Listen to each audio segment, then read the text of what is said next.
আওয়ামী লীগের শীর্ষ নেতাদের বিরুদ্ধে মানবতাবিরোধী অপরাধের তদন্ত দ্রুত শেষ করার নির্দেশ দিয়েছে আন্তর্জাতিক অপরাধ ট্রাইব্যুনাল ১। বুধবার সকালে ট্রাইব্যুনাল আদেশে বলা হয়, সাবেক আইনমন্ত্রী আনিসুল হক, শেখ হাসিনার উপদেষ্টা সালমান এফ রহমান, সাবেক মন্ত্রী দীপু মনি, জুনায়েদ আহমেদ পলক সহ মোট ৪৫ জন আসামির বিরুদ্ধে আগামী ৮ জানুয়ারির মধ্যে তদন্ত শেষ করতে হবে। জুলাই আগস্টের সহিংসতার ঘটনায় মানবতাবিরোধী অপরাধের অভিযোগে তাদের ট্রাইব্যুনালে হাজির করা হলেও আদালত এজলাসে না তুলে খাসকামরা থেকেই তদন্ত ত্বরান্বিত করার নির্দেশ দেন। এদিকে জুলাই গণ-অভ্যুত্থান চলাকালে সংঘটিত অপরাধের মামলায় শেখ হাসিনা সহ ৩ আসামির বিরুদ্ধে চতুর্থ দিনের যুক্তিতর্ক উপস্থাপন চলছে।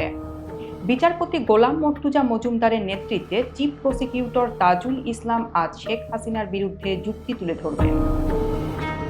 প্রসিকিউশন পক্ষ ৫টি অভিযোগে বিস্তারিত প্রমাণ, গণহত্যার বিস্তার ও ঘটনাক্রম আদালতে উপস্থাপন করে।